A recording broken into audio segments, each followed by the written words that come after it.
दो तरह के लोग इस वक्त संशोधन विधेयक के खिलाफ हैं।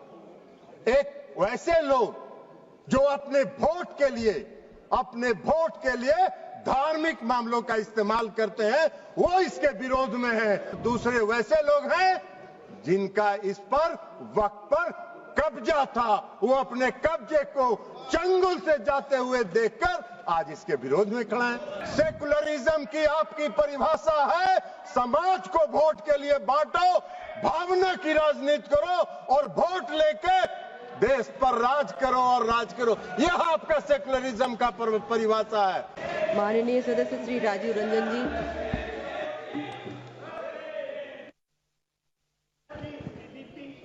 अरे हाँ, इतल्यानंतर तुम्ही ना क्या सेटिंग हुआ? आपका सोर्सेस अच्छे नहीं, आपका सोर्सेस अच्छे नहीं। सभापति महोदय, वक्फ संशोधन विधेयक 2025 पर चर्चा हो रही है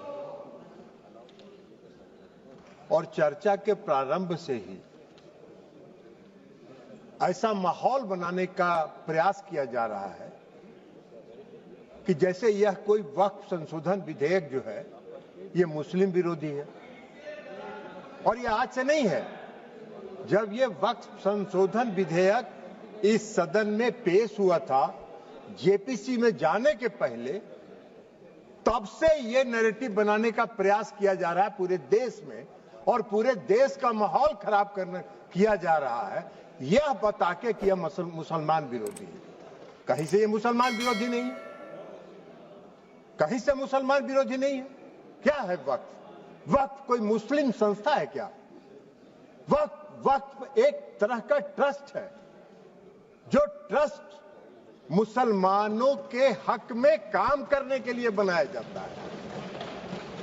मुस्लिम कोई धार्मिक संस्था नहीं है वक्फ। ऐसा नैरेटिव बनाया जा रहा है जैसे ये कोई मुसलमान, हाँ उस ट्रस्ट को ये हक है, उस ट्रस्ट को ये अधिकार होना चाहिए कि वो मुसलमान समुदाय के हर वर्ग के साथ, चाहे वो महिला हो, पुरुष हो, गरीब हो, अमीर हो, पिछड़े हो, अति पिछड़े हो, सभी वर्ग के लोगों के साथ न्याय करे, जो नहीं हो रहा है। क्या है वक्फ? वक्फ तो एक धार्मिक संस्था नहीं है, विनियामक है और प्रशासनिक निकाय है जो मुसलमानों के हक के लिए काम करती है। आज उसको नैरेटिव बनाया जा रहा है। क्यों नैरेटिव बनाया जा रहा है? आप मोदी जी को कोस रहे हैं। अरे भाई, मोदी जी का चेहरा अगर आपको पसंद नहीं आता है तो मत देखिए मोदी जी की तरफ, उनके अच्छे काम का प्रशंसा करिए, यही काम करिए। लेकिन मोदी जी ने जो आज काम किया 2013 में, जो आपने पाप किया था, उस पाप को समाप्त करके आज मोदी जी ने पारदर्शिता लाने का काम उसमें किया है। आपको क्या दिक्कत हो रहा भाई? हाँ, ये अलग बात है कि आपको मोदी जी पसंद नहीं है तो नहीं है, तो मत रहे, लेकिन देश की जनता मोदी जी को पसंद करती है और इसलिए मोदी जी पारदर्शिता के साथ समाज के हर तबके के लिए काम करने का काम करते हैं। ये पाप आपका है और आपके उस पाप को आज मोदी जी ने आपके चंगुल से, उस गिरोह से निकाल के आम मुसलमानों की तरफ उसको फेंक दिया है उसके काम करने के लिए। तो ये आपको खराब लग रहा है? क्यों खराब लग रहा है भाई? ये खराब लगने की कोई चीज तो है नहीं। आप मुसलमानों के कल्याण के विरोधी हैं क्या? आप मुसलमानों के कल्याण के लिए अगर मोदी जी ने कोई काम किया तो उसकी प्रशंसा करनी चाहिए थी। लेकिन आपको आज क्या है? आज इस देश में दो तरह के लोग इस वक्फ संशोधन विधेयक के खिलाफ हैं। एक वैसे लोग जो अपने वोट के लिए धार्मिक मामलों का इस्तेमाल करते हैं, वो इसके विरोध में हैं और वो इसके विरोध में माहौल खड़ा कर रहे हैं। और दूसरे वैसे लोग हैं जिनका इस पर वक्त पर कब्जा था, वो अपने कब्जे को चंगुल से जाते हुए देखकर आज इसके विरोध में खड़ा है। क्या है भाई? क्यों विरोध कर रहे हैं भाई? इस संशोधन के विरोध का क्या कारण है? कोई कारण नहीं है। वक्फ का जो पूरा कार्यकलाप है, वक्फ का जो पूरा वर्किंग है, उस वर्किंग में तो कहीं से इस संशोधन में हस्तक्षेप करने का कोई अधिकार नहीं है। लेकिन अगर वक्त के कार्यकलाप में हम कोई हस्तक्षेप नहीं कर रहे हैं, लेकिन हम वक्त का जो आमदनी है वह आमदनी सही मामलों में मुसलमानों के लिए खर्च हो, इस पर नजर रखने के लिए हम इसमें संशोधन लेके आए। आपको क्या दिक्कत नजर आ रहा है इसमें? इसलिए कि आपको लग रहा है कि नजर में तो आप चढ़ जाएंगे, नजर में तो आपके चढ़ जाएंगे, अब आपका वो चलेगा नहीं जो गिरोह आपका कब्जा में था। मुसलमानों के हक में काम होगा, बेहतर प्रबंधन होगा, धन के दुरुपयोग को रोका जा सकेगा और सिर्फ उसके कार्यकलाप पर निगरानी रखने का तंत्र विकसित किया जा रहा है। इसमें आपको कोई विरोध का आधार नहीं है। और ये नैरेटिव अगर आप बना रहे हैं पूरे देश में, तो अपने लाभ के लिए, अपने राजनीतिक लाभ के लिए, अपने वोट के लिए आप इसका इस्तेमाल कर रहे हैं।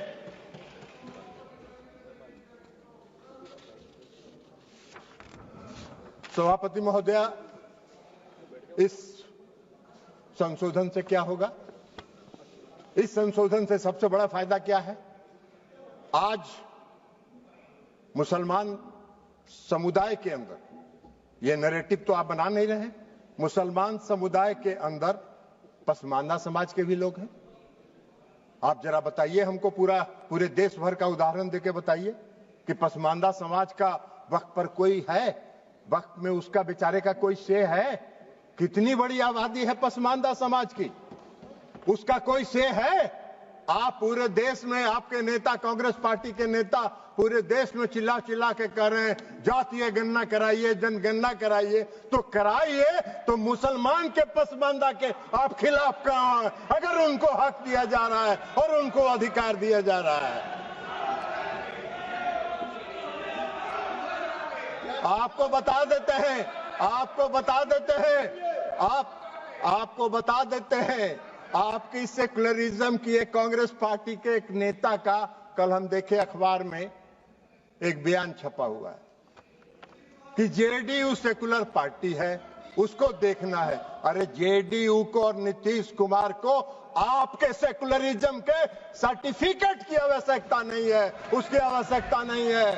आपको हम एक बात बता देते हैं, सेकुलरिज्म की आपकी परिभाषा है समाज को वोट के लिए बांटो, भावना की राजनीति करो और वोट लेके देश पर राज करो और राज करो। यह आपका सेकुलरिज्म का परिभाषा है। नीतीश कुमार जी का और जेडीयू के सेकुलरिज्म की परिभाषा है कि बिना कोई विवाद किए हुए काम करो, समाज के हर वर्ग के लिए काम करो। आपने तो इस देश में बहुत दिन शासन किया। आपको एक मिनट सुनिए, जयप्रकाश जी आपको बता देते हैं, बिहार में नीतीश कुमार जी 20 साल से बिहार के मुख्यमंत्री हैं। आजादी के बाद से आपने कब तक शासन किया? कांग्रेस पार्टी ने बिहार में कब तक शासन किया? आजादी के बाद से नीतीश कुमार जी ने 20 वर्षों में मुसलमानों के हक में जो काम किया, आजादी के बाद से आज तक नहीं हुआ। क्या हुआ? मुसलमानों के लिए नीतीश कुमार जी ने तालमी मरकज बनाया, हुनर योजना चलाई, भागलपुर दंगा हुआ था, किसके राज में हुआ था? वेणुगोपाल जी आपके राज में हुआ था। क्या न्याय किया था आपने मुसलमानों के लिए? नीतीश कुमार जी ने एनडीए के राज में भागलपुर के दंगा पीड़ितों को न्याय देने का काम किया। यह काम नीतीश कुमार जी ने किया। आपका सेकुलरिज्म की क्या परिभाषा है? नीतीश कुमार जी ने पूरे बिहार के कब्रिस्तान की घेराबंदी करा दी। आप तो आजादी के बाद से इतना दिन शासन किए, कौन सा काम आपने किया बिहार में और मुसलमानों के हक में, ये बता दीजिए। लेकिन नीतीश कुमार जी वोट के लिए राजनीति नहीं करते हैं और नीतीश कुमार जी ने मुसलमानों के हक में बिहार में जितना काम किया, भारतीय जनता पार्टी उसकी भागीदार रही। भारतीय जनता पार्टी के समर्थन से ये काम हुआ। आप कहां खड़े हैं जयप्रकाश जी? ऐसे ही चिल्पो करते रहिए, कुछ होना जानी नहीं है। तो इसलिए आज वक्फ संशोधन बिल के माध्यम से मुसलमानों के, पसमानदा समाज के मुसलमानों के लिए, जो पिछड़े वर्ग के मुसलमान हैं, जो गरीब तबके के मुसलमान हैं, जो मुसलमान में भी सबसे निम्न वर्ग के मुसलमान हैं, उनको भी आज न्याय देने का काम हो रहा है, तो आपको चिल्पों बम मचा रहे हैं, आप हल्ला कर रहे हैं, आप नैरेटिव सेट कर रहे हैं, जैसे लगता है कि इस देश में कोई तूफान आने वाला है। अरे तूफान नहीं आने वाला है। इस देश के पसमानदा समाज के मुसलमान कल नरेंद्र मोदी के साथ खड़े होंगे कि इनके शासनकाल में हमको न्याय मिला। आप कहां नजर आइएगा, नैरेटिव सेट करते रहिए। और उसके बाद आप बताइए, महिला सशक्तिकरण की बात करते हैं, बड़ा चिल्लाते हैं महिला सशक्तिकरण के लिए कि महिलाओं को सशक्त करना है, कांग्रेस पार्टी महिलाओं को सशक्त करती है। अरे कहां महिलाओं को? मुसलमान समुदाय में महिला नहीं है क्या? मुसलमान समुदाय में महिला नहीं है? आज अगर मुस्लिम समुदाय के महिलाओं को वक्त के साथ जोड़ा जा रहा है, आपको क्यों विरोध हो रहा है? मुस्लिम समाज के महिलाओं को भी सशक्तिकरण का हक है, उनके सशक्तिकरण का भी काम प्रधानमंत्री नरेंद्र मोदी जी की सरकार ने किया। इस वक्त संशोधन विधेयक के माध्यम से आपका नैरेटिव सेट कर रहे हैं पूरे देश में, जैसे लगता है मोदी जी मुस्लिम विरोधी हैं। मोदी जी पारदर्शी, मोदी जी सेकुलरिज्म, जिस तरह नीतीश कुमार जी ने बिहार में सेकुलरिज्म स्थापित किया, प्रधानमंत्री नरेंद्र मोदी जी भी पूरे देश में सेकुलरिज्म को लेकर आगे चल रहे हैं। समाज के हर तबके के साथ, समाज के हर वर्ग के साथ, देश के हर राज्य के साथ एक साथ काम करके उसको विकसित करने का काम कर रहे हैं, इसलिए कि उनका विजन, उनकी सोच व्यापक है। वो विकसित देश बनाना चाहते हैं, आत्मनिर्भर भारत बनाना चाहते हैं। आप देश को संकुचित रखना चाहते हैं, देश को बांट के वोट के लिए धर्म के आधार पर वोट को बांटना चाहते हैं, जो आपका चलने वाला नहीं है। अभी चर्चा हो रही थी, बहुत लोगों ने कहा इस संशोधन के माध्यम से डीएम को अधिकार क्यों दे दिया गया। बहुत लोगों ने सिविल प्रोसीजर कोड तक की बात करी, हमको हंसी आ रही थी। सीपीसी से क्या लेना देना है? गाय का सील भैंस में, भैंस का सील सिंह जो है गाय में लगा रहे हैं। अरे भाई, इस देश में रेवेन्यू के रिकॉर्ड्स का कस्टोडियन कौन होता है? इस देश में रेवेन्यू के रिकॉर्ड्स का कस्टोडियन डिस्ट्रिक्ट मजिस्ट्रेट होता है, और डिस्ट्रिक्ट मजिस्ट्रेट को अगर यह अधिकार दिया गया था, कोई गलत नहीं था, लेकिन फिर भी आपने उसका विरोध किया। तो भाई सरकार ने सोचा कि चलिए आपके विरोध को मान लेते हैं, और उससे बड़े अधिकारी को दे दिया ये अधिकार। लेकिन रेवेन्यू के रिकॉर्ड्स का कस्टोडियन जिलाधिकारी होता है। आपका अगर झगड़ा होगा, मेरी संपत्ति का अगर झगड़ा होगा, वेणुगोपाल जी आपकी संपत्ति का किसी से झगड़ा होगा, तो कहां जाते हैं आप? खतियान देखने के पास? किसके पास जाते हैं? वही डिस्ट्रिक्ट मजिस्ट्रेट के यहां, वही डिस्ट्रिक्ट मजिस्ट्रेट की अदालत में जाते हैं। एक आम मुसलमान भी आज की तारीख में, आम नागरिक अगर मुसलमान का है और उसकी व्यक्तिगत संपत्ति पर कोई विवाद होता है, तो वो जाता है डिस्ट्रिक्ट मजिस्ट्रेट के यहाँ, और वहीं से उसको न्याय मिलता है। तो आम मुसलमान डिस्ट्रिक्ट मजिस्ट्रेट के दफ्तर में जाएंगे, उनको न्याय मिलेगा। अब वक्फ को नहीं जाना है, इसलिए कि वक्फ की जमींदारी है। पूरे वक्फ की संपत्ति पर उसको समाप्त करने का काम, पारदर्शिता लाने का काम नरेंद्र मोदी की सरकार ने किया है। इसका स्वागत करना चाहिए, इसका विरोध नहीं होना चाहिए। अब आप कह रहे हैं कि ट्रिब्यूनल की बात आती है। भाई क्या ट्रिब्यूनल में क्या दिक्कत है? आज का क्या कानून है? आज का क्या कानून है? आज का कानून यह है जो पास किया आपने 2013 में। आज का कानून क्या है कि अगर कोई वक्त, जो सुबह में रिजिजू साहब मंत्री जी जो भाषण दे रहे थे, उन्होंने कहा कि धारा 40 को खत्म कर दिया हमने। बड़ा बहुत अच्छा धन्यवाद के पात्र हैं किरेन रिजिजू साहब जी। इन्होंने सुप्रीम कोर्ट की बिल्डिंग को, राष्ट्रपति भवन की बिल्डिंग को, लोकसभा की बिल्डिंग को बचा लेने का काम किया, नहीं तो कल कह देता कि ये भी मेरा वक्त का संपत्ति है। भाई आपका कौन सा कानून है इस देश में? इस देश में ऐसा कहीं कानून होता है? कोई प्रजातांत्रिक, हम आजादी के बाद से इतने दिनों से इस देश को चला रहे हैं, कौन सा इस देश में ऐसा कानून है कि वक्फ ने जिस पर रख दिया हाथ वक्फ की संपत्ति हो गई? अभी सेकुलरिज्म के इनके सहयोगी हैं, जिनके आजकल वेणुगोपाल जी, जिस पार्टी जो है जिसकी पिछलग्गू बनी हुई है, आज उनका भी वायरल हो रहा है।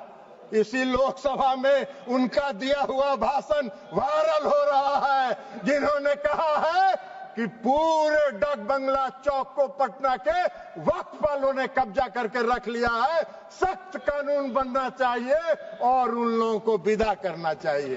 तो यही तो आपका है, यही आपका है, वायरल है। जरा बाहर निकल के वेणुगोपाल जी देख लीजिए, नहीं हो तो बोलिएगा हम भेज देंगे, मेरे पास भी है, हम भी भेज देंगे आपको, देख लीजिएगा। तो आप वक्फ की संपत्ति को अगर आज समाप्त कर दिया उस धारा को, तो बड़ा बढ़िया काम किया। हम धन्यवाद देते हैं रिजिजू साहब के, जिन्होंने इस देश को बचा लिया और इस देश के कई लोगों को इस शिकंजे में फंसने से बचा लेने का काम इन्होंने किया है, इसलिए हम उनको धन्यवाद देते हैं। अब ट्रिब्यूनल की बात है। ट्रिब्यूनल का क्या था भाई? कल इस कानून के तहत ट्रिब्यूनल में जाइए, ट्रिब्यूनल में जाके आप साबित करिए कि वक्फ का संपत्ति नहीं है, ये मेरा संपत्ति है, और उसको 5 साल तक 10 साल तक ट्रिब्यूनल सुनता रहेगा, और एक बार ट्रिब्यूनल फैसला दे दिया कि वक्फ वाले सही है, अब फिर कहीं नहीं जाइए, फिर उसी में रिवीजन फाइल करिए। यही तो आज का कानून था, जिसको खत्म करके इस सरकार ने पारदर्शिता लाने के लिए सिर्फ इंडिविजुअल को भी नहीं, अगर वक्फ को भी कोई शिकायत है तो वह भी अपील में जा सकता है, उसको भी आजादी मिल गई है। दो तरफा मामला साफ है। अब चलिए, जो सही होगा वही होगा, और यही काम नरेंद्र मोदी जी करते हैं, पारदर्शिता लाते हैं। आपको पारदर्शिता से चिढ़ है, आपको पारदर्शिता से नफरत है, तो इसमें मोदी जी क्या करें? उनका चेहरा आपको खराब लगता है तो मोदी जी क्या करेंगे? आपको पसंद नहीं है, उनके काम की प्रशंसा किया करिए। इसलिए आज जो